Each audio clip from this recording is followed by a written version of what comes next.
Ya falmiaravantsika rehetra jerentsika aloha zany hoe inona nantsona hoe Live Good. Ny Live Good dia orinasa izy io orinasa iray izay manana ny foibeny any États-Unis.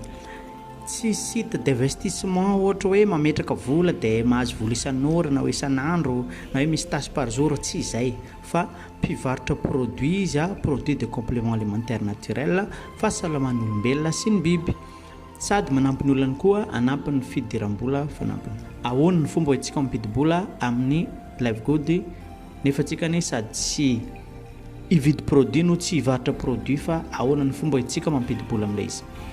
Ny Live Good dia manana produit be dia be, vitamine, protéine sy namany be dia be ny produit ao anatin'ny Live Good. Ary Live Good mampiasa nantsony marketing de réseau toy ny ampiasain'ny regny hoe Herbalife, Golden Neolife, Long Ridge, Forever Living, regny zany sy namany.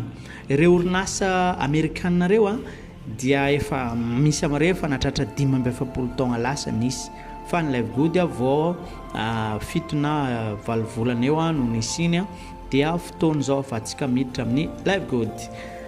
Zany hoe raha tsorina dia entreprise ny Live Good mpivarotra produits de bien-être ary mampiasa marketing de réseau. Zay ny Live Good, fa tsy trading ny Live Good ary tsy entreprise tsy haiko hoe tsy fantatra mpitantana fa entreprise mazava tsara. Raha miditra Live Good tsika dia miditra client Live Good fa tsy hoe hiasa amin'ny Live Good na hoe zavatra ohatr'izany fa miditra client Live Good. Ny antony dia anakoromonja ny antony hidirantsika ao amin'ny Live Good. Voalohany mba hisitraka prix ambany amin'ireo produit ireo, prix de gros zany. Fa ny faharoa koa dia mba hisitraka ilay fampidiram-bola, dia ity fampidiram-bola ity no tegna antony hidirantsika amin'ny Live Good. Dia raha ohatra ka produit ny resana dia jereo tsara fa raha membre ianao ohatra zao café zao tia, raha membre ianao dia $17 ny boatin'ilay café, fa raha tsy membre kosa ianao dia $24. Dia izay no mampiazakazaka ny olona mandeha any. Ohatra zao protéine $22 izy ho an'ny membre, $29 izy ho an'ny non membre. Dia izay no antony hiazakazan'olona.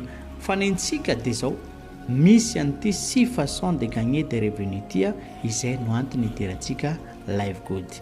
Dia atombokontsika zany amin'ny fanazavana ny matrice Live Good, fanazavana ny vola miditra isan-kerinandro, vola miditra isam-bolana, ahoana ny fomba fidirana Live Good, ahoana ny fomba ahafahantsika mandray ny karamatsika ao amin'ny Live Good. Dia ohatran'izay ny Live Good izay ho azavaintsika amin'ity vidéo manaraka ireto.